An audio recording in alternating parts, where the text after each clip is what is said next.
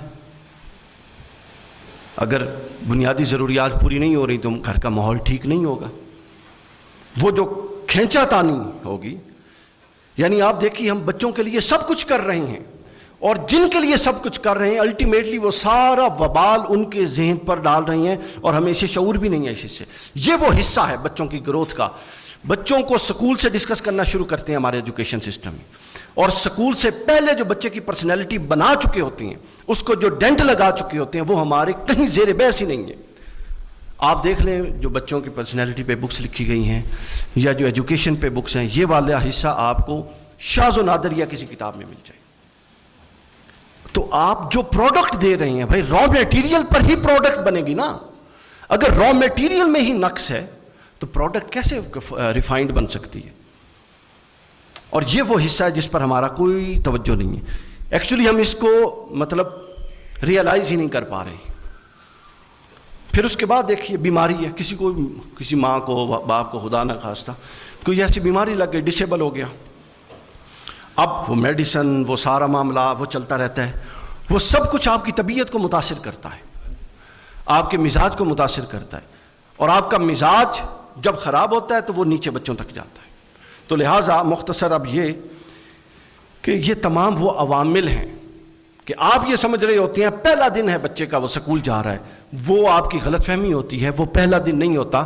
آپ نے بہت کچھ پڑھا کے اور بہت کچھ سکھا کے، چلیں پڑھانے کا لفظ ہٹا دیں، آپ نے بہت کچھ سکھا کے بچے کو سکول بھیجا ہوتا ہے، اور آپ یہ سمجھ رہے ہوتے ہیں کہ بچہ تو بالکل پہلے دن جا رہا ہے، اب جو ٹیچر نے بتانا ہے وہ بچے کے ذہن پر نقش ہونا ہے۔ بتائیے ایسے رجحانات رکھنے والی ماں یا باپ یا گھر کا ماحول کیا صحت مند دماغ آگے منتقل کرنے کی پوزیشن میں ہیں؟ کبھی بھی نہیں کر سکتے۔ اگر کوئی سوچتا ہے کر سکتے ہیں تو وہ دیوانوں کی دنیا میں، احمقوں کی دنیا میں رہتا ہے، ہو ہی نہیں سکتا۔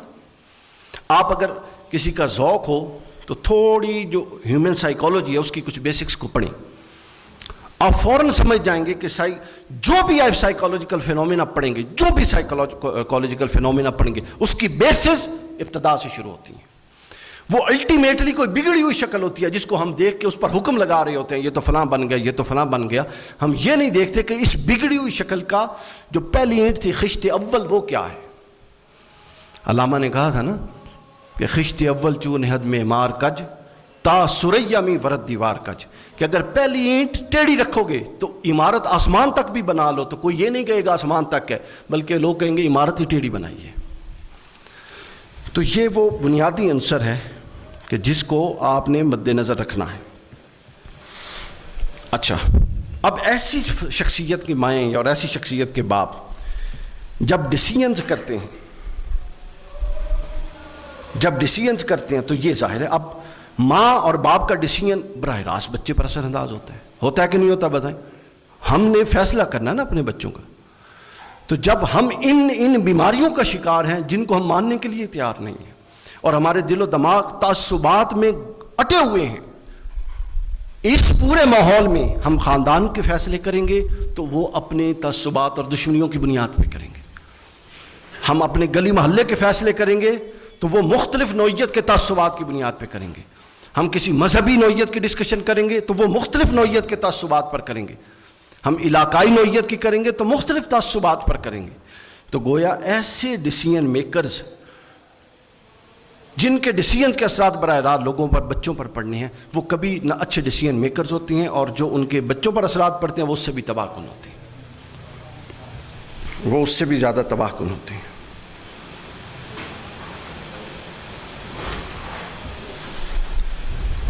اچھا، یہ ہے وہ شخصیت جو ہم ٹیچر کے حوالے کر رہے ہیں، اور ہم یہ کلیم کر رہے ہیں کہ کل کو وہ بگڑتا ہے تو جی ٹیچر نے توجہ نہیں دیتی۔ یہ آپ کو جو بتا رہا ہوں اس کے یہ بھی مل جائیں گے، میرے یوٹیوب چینل پہ بھی یہ آ جائے گا، اس کے نوٹس بنا کے یہ آپ نے اپنے پی ٹی ایم میں یہ چیزیں بچوں کو رکھنی ہے پیرنٹس کے سامنے، ظاہر ہے ریئلائزیشن نہیں ہے تو ریئلائزیشن کا ایک پروسیس ہے, آپ اس کو آگے فارورڈ کریں. تو یہ پہلا حصہ ہے. یہ وہ بچہ ہے جو ہم پیرنٹس کے حوالے کر رہے ہیں, اور ہم یہ سوچ کے بیٹھے ہیں کہ بچہ پتہ نہیں کیا بن کے نکلے گا. اب کس کے حوالے کر رہے ہیں, تھوڑا سا اس پر بھی آ جائیں.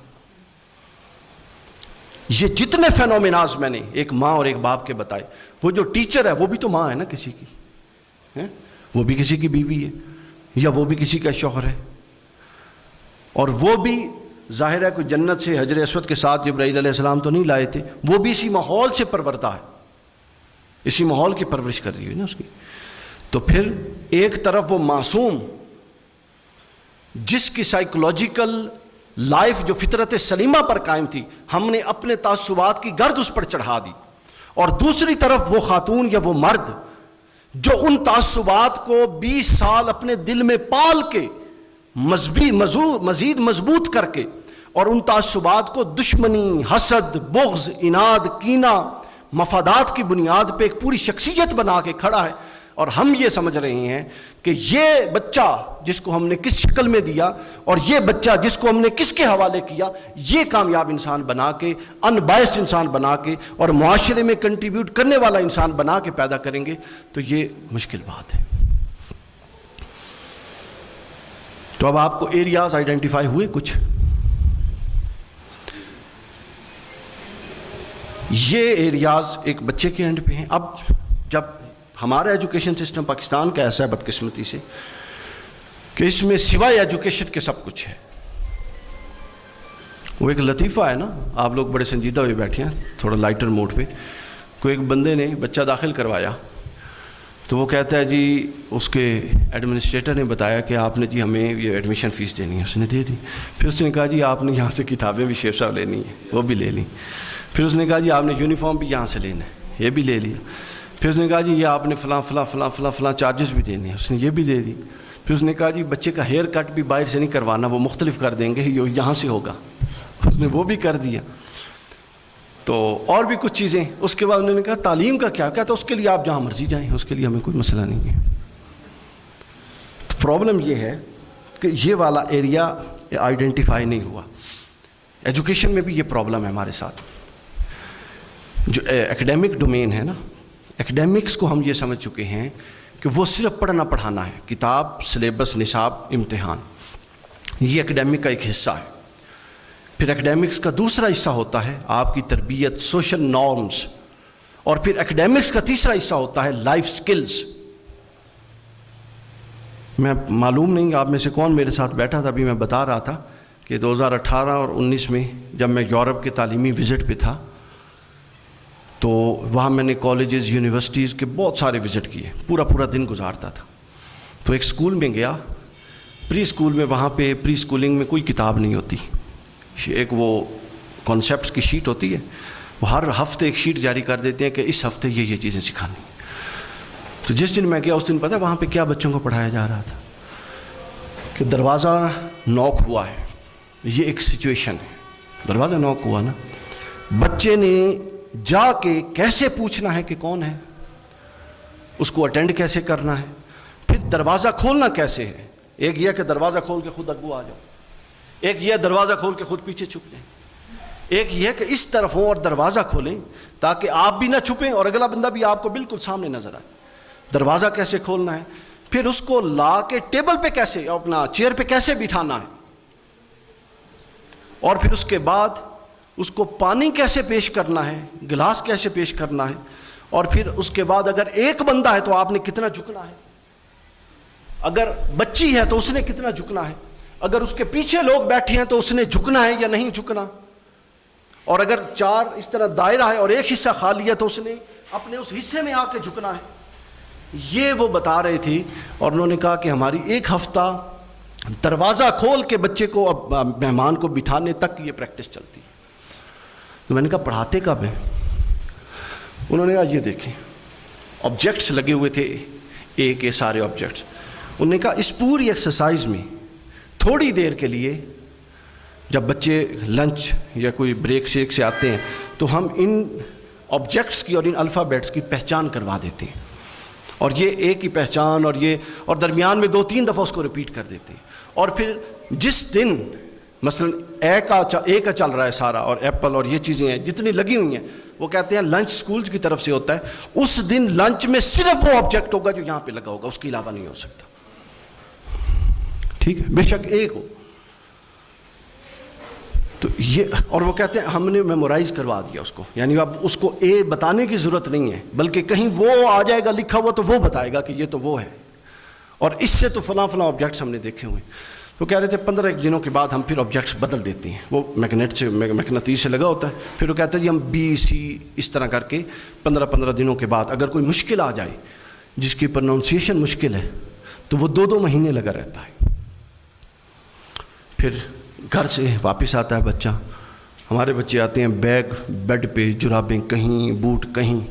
تو کہتے ہیں ہم پھر اس بات کی 3 ماہ ہمارے ہاں سیشن میں ہے کہ بچے نے گھر جا کے اپنے جوتے کو کیسے مینیج کرنا ہے، اپنے بیگ کو کہاں پہ رکھنا ہے، اپنا یونیفارم کیسے ہینگ کرنا ہے، دوسرے کپڑے کو کیسے پہننا ہے. اور ہم نے کپڑے منگوا کے رکھے ہوئے ہیں اور کلاس روم کے ساتھ یونیفارم ہے، اور ہم یہ باقاعدہ بچوں کو کلاس روم میں پریکٹس کرواتے ہیں. اس کو لائف سکلز کہتے ہیں. تو ایکڈیمکس 3 حصوں پر مشتمل ہے. ہمارے یہاں صرف پڑھنا پڑھانا ہی ایکڈیمکس ہوتا ہے. اور پھر دوسرا آتا ہے اس میں بطور مسلمان ہماری جو مذہبی ویلیوز ہیں وہ بھی اس کا حصہ ہے. بہرحال یہ چیز دوسرے حصے پر تو ہم بہت کچھ نہ کچھ آ چکے ہیں، تیسرا حصہ بھی بہت دور ہے. تو میں یہ عرض کر رہا تھا کہ یہ دوسرا حصہ ہے. اب آپ نے یہاں پر یہ دیکھنا ہے کہ اس ذہن کے ساتھ ہم بچے کو کیسے آگے لے کے جائیں گے، اور اس ذہن کے بچے کو ہم کیسے پڑھا سکتے ہیں. اور اس ذہن کے دیکھیں پرسنالٹی کا مطلب یہ ہوتا ہے جو دنیا میں ناکام لوگ ہیں، جو کچھ نہیں کر سکے، اس کی ایک بنیادی وجہ ہے. ایک اصطلاح ذہن میں رکھی، عرصہ تعمیر، کنسٹرکٹنگ پیریڈ. کیا؟ عرصہ تعمیر. ایک پودا آپ لگاتے ہیں نا، آپ اپنی آنکھوں سے دیکھتے ہیں کہ وہ پودا، ہوا آتی ہے تو ادھر جھکا دیتی، ادھر کی ہوا، بارش آتی ہے تو اس کا برا حال، تیز دھوپ میں وہ سوکھ جاتا ہے، تیز سردی میں وہ سوکھ جاتا ہے.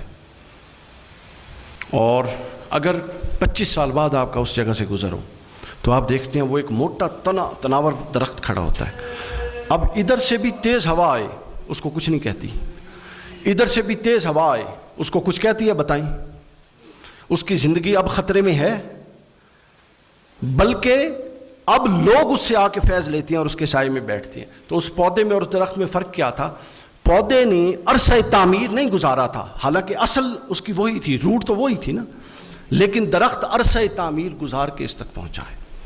تو عرصہ تعمیر یہ ہوتا ہے جس میں آپ نے مشکلات کو برداشت کرنا ہوتا ہے، جس میں آپ نے اپنی شخصیت کو ڈیولپ کرنا ہوتا ہے، جس میں آپ نے اپنے گولز کا تعین کرنا ہوتا ہے.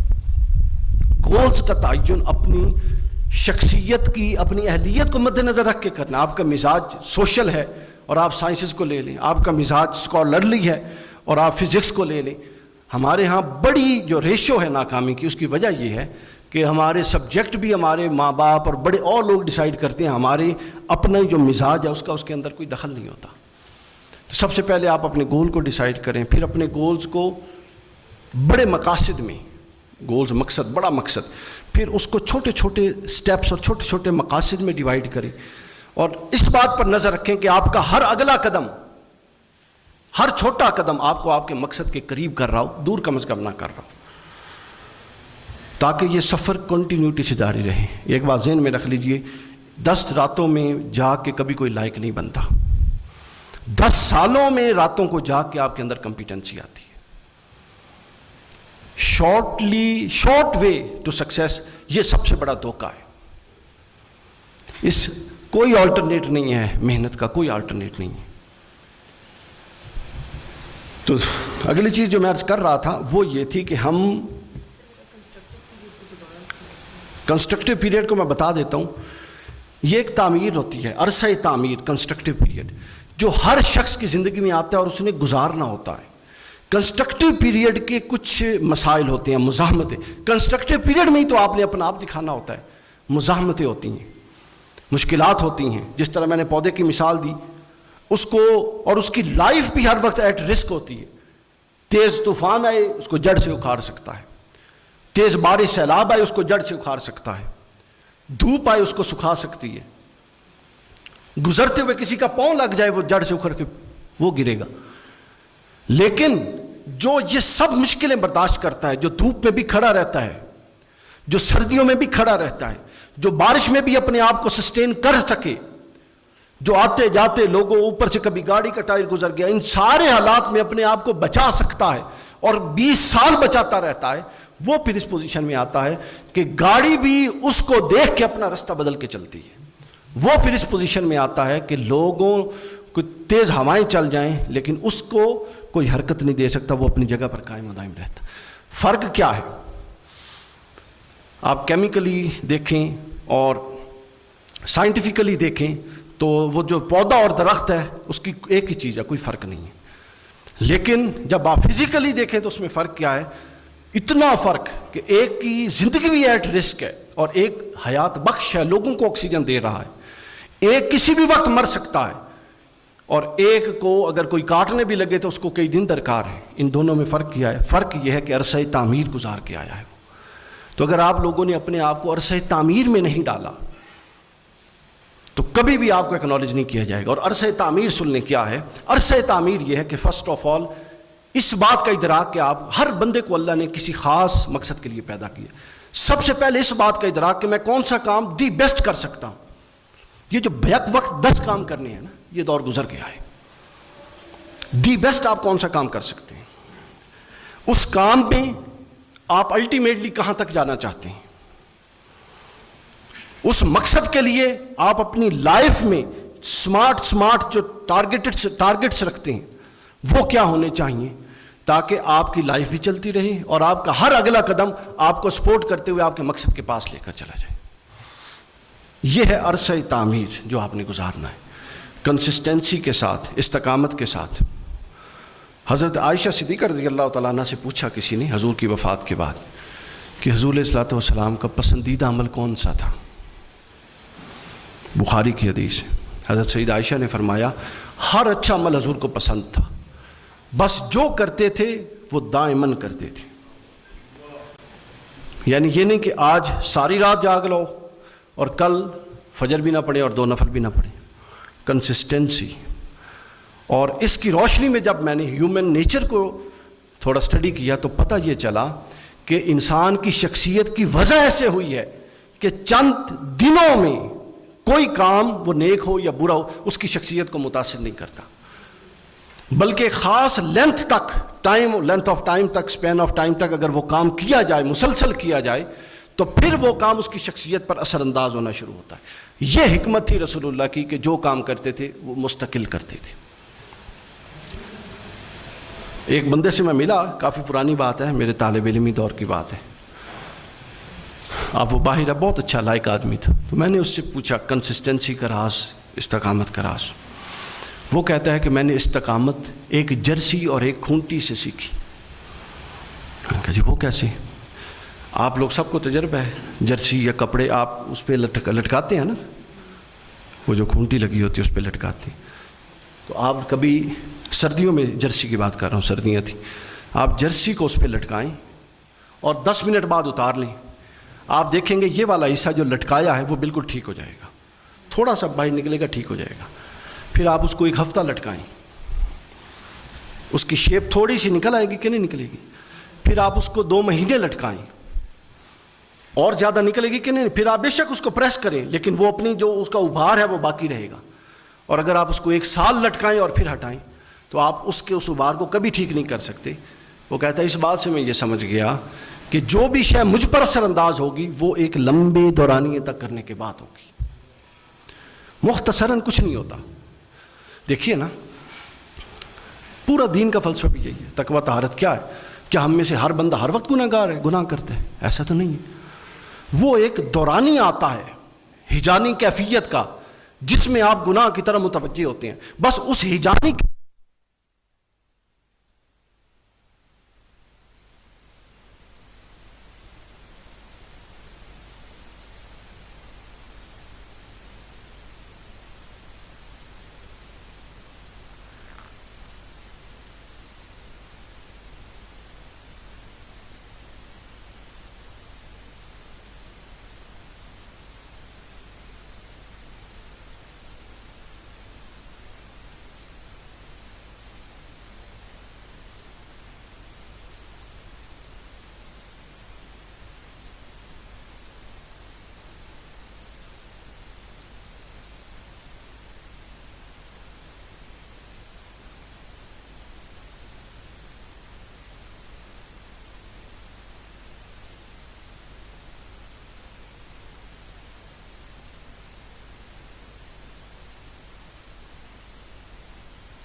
جی میرا ٹائم بھی تھوڑا رہ گیا, میں نے وائنڈ اپ کرنا ہے, تو بس توجہ کیجئے تاکہ ہم اس کو جلدی سے آگے چلائیں.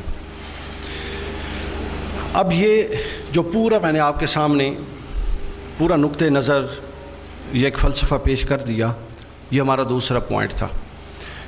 پہلا پوائنٹ ہمارا یہ تھا کہ حقوق اور فرائض ہوتے ہیں اور معاشرہ حقوق اور فرائض سے ہی چلتا ہے, لیکن ہمیں ڈیوٹی کانشیس ہونا ہے. دوسرا پوائنٹ یہ تھا کہ جو ہمارے, اور ہم نے بچوں کو ڈیوٹی کانشیس کرنا ہے. دوسرا پوائنٹ ہمارا یہ تھا کہ جن بچوں کو ڈیوٹی کانشیس کرنے اور جن کو پروان چڑھانے کے لیے ہم بھیجتے ہیں, اور بھیجتے ہوئے ہم یہ سمجھتے ہیں کہ وہ بالکل خالی تختی لے کر جا رہا ہے, آپ اس میں بہت بڑی غلطی پر ہیں. ہاں آپ خالی تختی دے سکتے ہیں, بھیج سکتے ہیں, اگر گھر کا ماحول ایسا بنا دیں. اب پوری بات سے مقصد کیا تھا, سوال پیدا ہونا, مقصد یہ تھا کہ آپ لوگوں بچوں کے ساتھ اور ہم لوگ بچوں کے ساتھ یہ ظلم بند کر دیں کہ اس معصوم دماغ پر اپنے تعصبات کی تہیں, دبیز تہیں اپنے تعصبات کی لگانا بند کر دیں. وہ کسی بھی طرح کا, وہ مذہبی ہو, وہ خاندانی ہو, وہ جو بھی ہو, اس کو آزاد رکھیں. اور ٹیچرز کے لیے اب میں نے بتانے لگا ہوں کہ ان دونوں کا مقصد کیا تھا, پہلا بتا دیا. اب آپ پرنسپلز ہیں, ٹیچر ہیں, ٹیچر کے لیے انٹرویو میں یہ والا حصہ شامل ہو, اس طرح کے سائیکولوجیکل کویسچنز ڈالیں تاکہ آپ کو پتہ لگے کہ یہ ٹیچر کہیں خود انزائٹی کی شکار تو نہیں ہے, یہ کہیں خود انزائٹی کی گولیاں تو نہیں کھاتی, یہ خود ڈپریس تو نہیں ہے, اس کی زندگی میں جو حادثات ہوئے ہیں ابھی تک یہ ان کو کہیں اپنے دماغ میں لے کے تو آگے نہیں چل رہی. اگر یہ لے کے چل رہی ہے تو یہ بہت بڑا ظلم ہے کہ ایسی ٹیچر کے آگے آپ ایک بچہ بٹھا دیں جو کسی خاندان اور قوم کا مستقبل ہے. یہ ایریا ٹوٹلی نگلیکٹڈ ہے ہمارے سکولز میں, انٹرویو میں. اب کس نوعیت کا سوال ہو سکتا ہے تاکہ یہ والا پرسنالٹی کا اسپیکٹ ایسیس کیا جا سکے, یہ آپ لوگ بہتر سمجھتے ہیں. میری گزارش یہ ہے کہ اس حصے کو لازمی طور پہ شامل کر لیں. اب ہم آئیں گے, اچھا اب یہ جو بات میں نے کی ہے, کوئی کہہ سکتا ہے کہ یہ ایک محض فلسفہ یا اختراع یا نقطہ نظر ہے. نہیں, یہ نقطہ نظر نہیں ہے. اس نقطہ نظر کو قرآن مجید کلیتاً سپورٹ کرتا ہے, اور قرآن سے بڑی لبرل اور قرآن سے بڑی اپ ٹو ڈیٹ اور قرآن سے بڑی پروگریسو کتاب ہی کوئی نہیں ہے. یہ میری ایک کتاب ہے جو چھپ رہی ہے, قرآن مجید کے 365 اصول, سال کے 365 دنوں کی مناسبت سے. یہ اس میں سے ایک اصول میں نکال کے لایا ہوں, 271 نمبر اصول ہے. اس اصول کا عنوان سمجھ لیجئے, عنوان یہ ہے کہ مخصوص ذہنی سانچہ رکھنے کے نقصانات. اب وہ ٹیچر ہے, وہ مخصوص اگر ذہنی سانچہ رکھتی, آؤٹ آف دا باکس سوچنے کا عادی نہیں ہے. ہمارے سکولز میں تو نہیں ہے ایسا, کم ہے, ہمارے مدارس میں بہت ایسا ہے. میں مدارس میں اس طرح تو نہیں پڑھا, یونیورسٹی کے ساتھ ساتھ مدارس میں جاتا تھا, تو میرے پاس وہ میں چونکہ سب کو پڑھتا ہوں, تو میرے پاس وہ کتابیں جو غیر بریلوی علماء کی ہوتی تھیں وہ مدارس کے اساتذہ نکال لیتے تھے, اور نکال کے اور صاحب اس کا حل کیا کرتے تھے وہ نہیں میں بتا سکتا, جلا دیتے تھے. وہ کہتے تھے لا حول ولا قوت. قرآن مجید نے اس بات کو ڈینا, اور علم غیب کو بھی ہم نے اسی طرح غلط ڈیفائن کر دیا. اکھیں بند کر کے مننا, پھر جو یہودی ہے وہ بھی اکھیں بند کر کے اپنے دین کو مان رہے ہیں, جو عیسائی ہے اس کا کیا قصور ہے, جو ہندو ہے اس کو تو علم غیب یہی ہے نا بھائی, اکھیں بند کر کے منو. ایسا نہیں ہے. غیب کو اقبال سے بہتر کسی نے ڈیفائن نہیں کیا. علامہ کہتے ہیں کہ غیب وہ چیز ہے جو مشہود نہ ہو, یعنی آنکھ سے نظر نہ آئے, لیکن دلائل, استدلال اور استنباط لے جائے کہ ہاں وہ موجود ہے, اس کو غیب کہتے ہیں. یعنی غیب صرف ٹینجیبل نہیں ہے کہ جس طرح میں ٹیبل کو چھو رہا ہوں, چھو نہیں سکتا. گزر جا عقل سے آگے کہ یہ نور چراغ راہ ہے, منزل نہیں ہے. سمجھ گئے؟ تو یہ چراغ راہ ہے, اور اس لیے اقبال نے کہا تھا عقل گو آستاں سے دور نہیں, لیکن اس کی تقدیر میں حضور نہیں. آستانے تک, دہلیز تک تو یہ لے آتی ہے کامیابی کے اور مقصد کے, لیکن اس میں اتنی صلاحیت نہیں کہ اندر لے کر جائے. اب جب دہلیز تک لے آئی ہے تو اندر تک قدم بندے نے خود ہی جانا ہے نا جی. تو قرآن مجید, اب یہ سورہ بنی اسرائیل کی آیت نمبر 84 ہے, نوٹ کر لیجئے, بڑا خوبصورت لفظ ہے. قرآن مجید نے فرمایا, اللہ تعالیٰ نے, اعوذ باللہ من الشیطان الرجیم, کل فرما دیجئے, کل یعمل علی شاکلتی, کہ فرما دیجئے کہ ہر کوئی، اللہ کہہ رہا ہے، حضور کو فرما رہا ہے، تربیت کے ضمن میں یہ آیت آئی ہے، فرمایا کہ اے محبوب ان کو بتا دیجئے کہ ان میں سے ہر بندہ اپنی فطرت، اپنی مزاج اور اپنی خواہش کے راستے پہ چل رہا ہے. کل یعمل علی شاکر، ہر کوئی اپنی فطرت اور اپنے مزاج اور اپنے طریقے پر عمل پیرا ہے. تو یہ اصول ہمیں یہ بتاتا ہے کہ مخصوص ذہنی ڈھانچہ بنا کے اس کے اندر سوچنا سمجھنا، جو کئی مؤثرات اس پر اثر انداز ہو رہے ہوں، یہ آپ کو کبھی غیر جانبدار نہیں کر سکتا، یہ آپ کے فیصلوں کو درست نہیں کر سکتا. قرآن مجید نے اس طرح سے دیکھنے سمجھنے کو بہت سخت ناپسند کیا، اور ہم میں سے الا ماشاء اللہ اکثر لوگ اس کو دیکھنے کے قائل ہیں، اسی طریقے سے دیکھنے کے قائل ہیں، چونکہ ہم نے بیڈ بکس اور گڈ بکس بنائی ہوئی ہیں. جس بندے کو ہم نے کور دینا ہے وہ پرلے درجے کا نااہل بھی ہو تو ہم اس کو کور دیتے ہیں، اور جس بندے کو ہم نے کرٹیسائز کرنا ہے وہ اعلیٰ درجے کا اہل بھی ہو تو ہم اس کو کرٹیسائز کرتے ہیں. یہ کیوں ہوتا ہے؟ یہ اس لیے ہوتا ہے کہ ہم ہر چیز کو ایک خاص قسم کے تناظر میں دیکھ رہے ہوتے ہیں. قرآن نے اس کو ڈس گریس کیا ہے، اس کو مطلب اس کو ایکنالج نہیں کیا. یہ غلط بات ہے، اور یہ شرف انسانی کے منافی ہے. اس کیفیت کو، اچھا اب یہ آپ سائیکولوجیکل پوائنٹ بھی سن لیں، اس کیفیت کو، یہ جو شاکلہ کے لفظ سے قرآن نے بیان کی نا، اپنا وضع، اپنا انداز، وہ انداز مفادات کی بنیاد پہ ہے، جس بھی بنیاد پہ اپنے انداز سے دیکھتا ہے. ماڈرن سائیکالوجی اس کو کہتی ہے کنڈیشنل تھنکنگ. وہ شخص جو ہے وہ تھنکر نہیں ہے بلکہ وہ کنڈیشنل تھنکنگ کا شکار ہے. انسان پیدا ہوتا ہے تو وہ غیر جانبدار ہوتا ہے، لیکن اس کا مفاد، ماحول، رشتے، سارا جو میں بتا کے آیا ہوں، یہ اس کو کنڈیشنل تھنکر بنا دیتے ہیں. اور اس میں ٹیچر بھی شامل ہے اور اس کی ماں بھی شامل ہے جس ماحول سے وہ نکل کے آ رہا ہے. قرآنی تقاضا پھر کیا ہے؟ قرآنی تقاضا یہ ہے کہ آگے قرآن نے کہا کہ ربانی نگاہ سے دیکھو، اللہ کی نگاہ سے دیکھو. چشتی صاحب ربانی نگاہ سے کون دیکھ سکتا ہے؟ تو اس کی وضاحت سن لیں. ربانی نگاہ سے دیکھنے کا مطلب یہ ہے کہ اللہ بائسڈ نہیں ہے. اگر اللہ کا منکر کافر بھی محنت کرتا ہے تو وہ اس کو عروج دے دیتا ہے. تو ہم نے بائسڈ نہیں ہونا، یہ ہے نگاہ، روحانی نگاہ، اپنا ربانی نگاہ سے دیکھنا. اللہ رحم دل ہے تو صرف اپنے کے لیے رحم دل نہیں ہے، اللہ پرائے کے لیے بھی اتنا رحم دل ہے. یہ ہے ربانی نگاہ سے دیکھنا. پھر اللہ عادل ہے تو صرف مخالف کے لیے عدل نہیں کرتا بلکہ اس کا اپنا بھی پکڑا جائے تو عدل پہ وہ بھی اسی طریقے سے کرتا. یہ ہے ربانی نگاہ سے دیکھنا. اور ہم مسلمان کن کن کا نام لیتے ہیں اور ہم زمین پر بوجھ ہیں. یعنی آپ اندازہ کر لیں کہ عدل اور انصاف کے ہمارے اسلاف کا کیا حال ہوا کرتا تھا. اگلے دن میں کتاب پڑھ رہا تھا، غالباً امام شاطبی کی تھی، الموافقات یا کوئی اور تھی. اس میں نے ایک واقعہ پڑھا حضرت عمر اور حضرت علی کا. حضرت عمر خلیفہ تھے اور حضرت علی کے دور میں حضرت علی کے خلاف ایک شخص حضرت عمر کے پاس درخواست لے کر آیا. حضرت عمر نے فرمایا کہ یا ابوالحسن آپ ادھر آئیں. اس نے اپنا مقدمہ پیش کیا. اب دوست تھے، حضرت علی کا مقام و مرتبہ دیکھیں، یعنی حضرت عمر خود کوئی فیصلہ نہیں کرتے تھے جب تک حضرت علی سے مشورہ نہ کر لیں. اور فرماتے ہیں کہ اگر علی نہ ہوتا تو عمر ہلاک ہو جاتا. لیکن انصاف کا تقاضا کھڑا کیا، جو بھی بات تھی فیصلہ کر دیا. اب بیٹھ گئے. حضرت علی کا چہرہ متغیر ہو گیا، غصے میں آ گئے. کچھ لوگوں نے تو سمجھا کہ اس طریقے سے غصے میں آ گئے ہیں کہ کھڑا کیوں کیا ہے، ظاہر ایک عام بندہ ہے جس نے استغاثہ دائر کیا اور عام بندے کے سامنے اتنی بڑی ہستی کو کھڑا کر دی. تو کسی نے جرأت نہیں کی. حضرت عمر نے خود پوچھا کہ علی میں آپ کے چہرے پر ناگواری کے اثرات دیکھ رہا ہوں، وجہ کیا ہے؟ تو حضرت علی نے فرمایا کہ آپ نے انصاف کا تقاضا پورا نہیں کیا.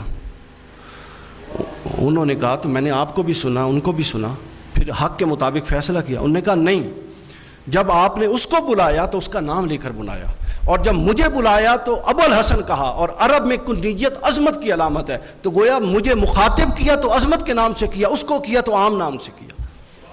تو اس بات پہ حضرت عمر حضرت علی سے ناراض، حضرت علی حضرت عمر سے ناراض ہوئے اور مجلس سے اٹھ کے چلے گئے. آپ اندازہ کر لیں، یعنی ان بائسڈنس. اور یہ وہ تھے ربانی نگاہ والے لوگ جو ہر شے کو ربانی نگاہ سے دیکھتے تھے. تو یہ میں نے اس کو ساتھ میں نے کہا سارے کو ایک ٹیکنیکل جو بحث کی ہے اس کا ایک بیک اپ ہو جائے تاکہ اس پر سند ہو جائے. پھر اس کے بعد ربانی نگاہ کے ایک اور تقاضا ہے, اللہ فیصلوں میں جلدی نہیں کرتا. کتنے اللہ کے مخالف دنیا میں ہیں, اس نے کسی کو عذاب دیا ہے؟ نہیں. جب جو ٹائم ڈیوریشن اس نے ڈیسائیڈ کر دیا اس وقت تک وہ اپنے مخالف کو بھی موقع دیتا ہے کہ ہو سکتا ہے وہ پلٹ آئے. ہم اپنے مخالف کو موقع نہیں دیتے, ہم فوراً رائے قائم کر کے حکم صادر کر دیتے ہیں. پھر ربانی نگاہ کا تقاضا یہ ہے کہ وہ اصولی ضابطوں کے مطابق فیصلے کرتا ہے. اس کا فیصلہ ایک بندے کے لیے اور اصول اور ایک کے لیے اور نہیں ہوتا, وہ اصولی ضابطے اور افاقی ضابطے ہوتے ہیں. تو بس اس کی ہم تفصیل میں نہیں جاتے چونکہ یہ موضوع نہیں, یہ ہم نے صرف بیک اپ سپورٹ کے طور پہ اس ایویڈنس کو لیا. اتنی بات سے میں نے اب آپ کو یہ بتا دیا کہ مخصوص ذہن جو ہمارا معاشرہ بنائے, معاشرے کا قصور نہیں ہے, آپ کو اللہ نے عقل دیا ہے. مخصوص ذہن جو ہمارا ماحول بنائے, ماں باپ بنائے, کوئی بھی بنائے, آپ اگر سمجھیں کہ اس مخصوص ذہن کے تحت کیے ہوئے ہر کام کا, ہر غلط کام کی اللہ کی بارگاہ میں عذر ثابت ہو جائے گا کہ میں تو اس ماحول میں آیا تھا, تو یہ عذر قابل قبول نہیں ہے. لہٰذا آپ کو ان بائسڈ ہو کے چیزوں کو اسی طریقے سے دیکھنا اور اسی طریقے سے لینا ہے. اب ہم اپنی گفتگو کے اختتام کی طرف ہیں, اور وہ اختتام جو ہے وہ یہ ہے کہ پہلے میں اب تک کا خلاصہ بھی بیان کر دوں تاکہ تیسرے پوائنٹ کا بھی لنک بن جائے. اس کے بعد پھر چند ایک کلوزنگ ریمارکس ہیں اس میں. یہ بات سے نشین رکھ لیجیے اس پوری گفتگو کے نتیجے میں کہ اگر جن شخصیات کے بچہ حوالے ہوا ہوا, اللہ نے کیا ہے تو ماں باپ کے کیا ہے, اور بندوں نے کیا تو وہ ساتھ استاد کے کیے. اگر یہ شخصیات پروان نہیں چڑھی ہوئی تو بچہ پروان نہیں چڑھے گا. اگر یہ مفادات کا شکار ہے تو سمجھ لیں کہ بچہ پروان نہیں چڑھے گا. اگر یہ جذبات کی رو میں بہنے والے لوگ ہیں تو سمجھ لیں کہ بچہ پروان نہیں چڑھے گا. اگر یہ اپنے مضمون میں, اب خالی ٹیچر کی بات ہے, گہرا درک اور سمجھ بوجھ نہیں رکھتی ٹیچر, اس کو پتہ ہی نہیں ہے وہ کیا پڑھا رہی ہے, وہ تیاری کر کے نہیں آتی, تو آپ کا بچہ کبھی بھی پروان نہیں چڑھے گا. تو بچے کو پروان چڑھانے میں جو رکاوٹ ہے, ہم کیا سمجھتے ہیں, سن لیجیے. اب براہ راست ٹاپک کو ہم اپنے سکولنگ پر لا رہے ہیں ختم کرنے سے پہلے. ہم کیا سمجھتے ہیں, ہمارا بلڈنگ انفراسٹرکچر کمزور ہے جی, اس وجہ سے رزلٹ نہیں آ رہے. ہم سمجھتے ہیں کہ نہیں, بتائیں. ہم سمجھتے ہیں جی ہمارے پاس وسائل نہیں ہیں اس لیے رزلٹ نہیں آ رہے. ہم سمجھتے ہیں جی ہمارے پاس فیسلٹیز کم ہیں اس لیے رزلٹ نہیں آ رہے. ہم سمجھتے ہیں ہمارا نصاب جو ہے جی اس میں نصاب لیٹ آیا ہے, کتابیں جنوری میں نہیں ملی, کتابیں اپریل میں ملی ہیں, یا یہ مسئلہ ہے اس کی وجہ سے بچہ کامیاب نہیں ہو رہا, یا ہم امتحان کو لے لیتے ہیں. جبکہ اصل آپ کے بچے کی پرسنالٹی کے اندر جو رکاوٹیں ہیں وہ دو ہیں, ایک ٹیچر کی شخصیت اور ایک والدین کی شخصیت. یہ دو رکاوٹیں ہٹا کے دیکھیں, تھوڑا سا بھی پڑھائیں گے تو بچے کے اندر وہ آ جائے گا چیز. یہ پورا کا پورا فلسفہ ہے. اب ہم بس بنیادی مضمون ختم ہو گیا, اس کو ایگزیکیوٹ کرنا ہے آپ لوگوں نے جا کے. سب سے پہلے اپنے اوپر ربانی نگاہ کی بات سے اپنی بات کو شروع کرنا ہے, اور الٹیمیٹلی پھر پہلے اپنے دل و دماغ سے گرد ہٹانی ہے, پھر اس کے بعد آگے تک اس بات کو لے جانا ہے, پھر اپنے ماحول میں سکول کے ماحول سے وہ گرد ہٹانی ہے, پھر گھر کے ماحول سے وہ گرد ہٹانی ہے. اختلاف کریں, بچے کے سامنے کریں, لیکن دلیل کی بنیاد پہ کریں اور بتائیں, اور ادب آداب آپ کا بڑا ہو یا چھوٹا اس کا لازمی خیال رکھیں. آپ بچے کو پہلے ہم بے ادب بناتے ہیں اور پھر ہم اس بات کے چکر میں پڑ جاتے ہیں کہ ہمارا بچہ تو بدتمیز ہو گیا ہے. آپ نے تو بدتمیز صرف چچا اور خالہ کے لیے بنایا تھا, باقی چار اس کو معاشرے نے اور ایڈ کروا دیا ہے, تو بنیاد آپ نے خود رکھی تھی. اب میں 4-5 احادیث بیان کروں گا, اس کے بعد ہم کلوز کر دیں گے, جس میں براہ راست حضور علیہ الصلوۃ والسلام نے بچوں کی تربیت کے کچھ اصول بیان کیے. میری یہ کتاب مکمل ہو گئی ہے, چھپ جائے گی. اس میں میں نے واقعات کو اکٹھا کیا ہے کہ صرف وہ واقعات جو بچے حضور نبی اکرم صلی اللہ علیہ وسلم سے ان کی حیات میں ملے تھے, بس حضور نے دعا دی, ڈانٹا, کوئی نصیحت کی, دم کیا, کسی کو گھٹی دی, کسی کو کچھ, صرف وہ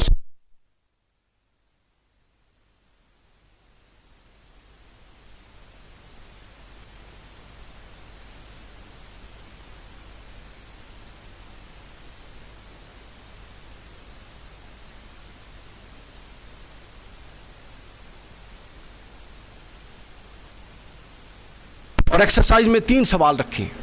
سب سے پہلے شارٹ کویسچن، اس ایکسرسائز سے شارٹ کویسچن، پھر اس کے بعد فلنگ دی بلینکس، اور تیسرا کریٹیو رائٹنگ. مثلا حضرت بلال والا واقعہ تھا، اس میں میں نے لکھا کہ اگر بچہ یہ بتائے کہ اگر اس پوری سچویشن میں حضرت بلال کی جگہ وہ ہوتا تو وہ کیسے ریئیکٹ کرتا. تو یوں وہ ایک پوری کتاب ہے، وہ بھی آپ کو ہیلپ فل ہوگی، وہ جلدی آ جائے گی. تو بس ہم 2-3 احادیث بیان کر کے اس کو کلوز کر رہے ہیں، اور میرا ٹائم بھی ختم ہو گیا، بلکہ ختم ہو گیا نا، ختم ہو گیا چونکہ، تو اس کو میں مختصر کر دیتا ہوں. 1 یا 2 واقعات کو لے لیتے ہیں جو بڑے ہی ضروری ہیں، ویسے تو سارے ہی ضروری تھے، بتاتا جاتا ہوں. بس موضوع بچوں کو دینی تربیت دینے کے حوالے سے حضور نے خاص اہتمام کرنے کا حکم دیا. احادیث ہیں وہ بیان نہیں کرتے چونکہ وقت کا پاس ہے. پھر بچوں کو پڑھانے کے لیے خاص ماحول اور خاص وقت کی درکاری نہیں ہے. حضور علیہ السلام کا معمول تھا کہ ایک دفعہ حضرت ابن عباس کو سواری کے ساتھ لے جا رہے تھے، تو اس کو بلایا کہ آ جاؤ چلیں. تو سواری سے بٹھا کے آگے کہیں جانا تھا، آگے جا کے ابن عباس نے اتر جانا تھا. تو اتنی دور میں حضرت ابن عباس کو کچھ نصیحتیں فرما دی. تو آپ بچے کو گاڑی میں لے کے بیٹھے ہیں، ضروری نہیں کہ ایک پڑھنے پڑھانے کا ماحول بنانا ہے، بلکہ تھوڑی تھوڑی چیزیں بھی، تھوڑا تھوڑا ٹائم بھی آپ اویل کر کے، بلکہ وہ زیادہ مؤثر ہوتا ہے بچے کی تربیت کے لیے. پھر اس کے بعد ہے بچے کو اچھا ماحول دینا. ایک میرا بھی لیکچر ہراسمنٹ، چائلڈ ہراسمنٹ پہ میرے یوٹیوب چینل پہ چڑھا ہے، وہ آپ لوگ ضرور سن لیجئے. وہ ہر بچہ اور ہر بچی کو سکھانے کی ضرورت ہے کہ آپ کو کس ایج میں کون کیسے ڈیل کرے تو آپ کو فوراً الارمنگ ہونا ہے. کوئی آپ کو پکڑے کیسے پکڑے، آپ کو بٹھائے، آپ کے ساتھ کس نوعیت کے امور کرے تو آپ لوگوں نے فوراً ریئیکٹ کرنا ہے، اور آپ لوگوں نے اس کو نارمل نہیں لینا. اس پر ایک پورے کوئی 8-10-15 لیکچرز پڑھے ہیں، وہ آپ اس کو دیکھ لیجئے گا، ابھی اس کا وقت نہیں ہے. اچھا، ایک اہم چیز جس کو میں بیان کروں گا وہ یہ ہے، بچوں سے کھیلنا. سب لوگ کھیلتے ہیں، اس کو تو بچوں کو تھوڑا ڈائریکٹ ٹائم دینا شروع کیجئے.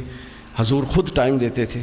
پھر بچوں، اکرموا اولادکم، اپنی اولاد کا اکرام کرو، عزت دو. ہم یہ کم کرتے ہیں، یہ نہیں کرتے. حضور علیہ السلام سید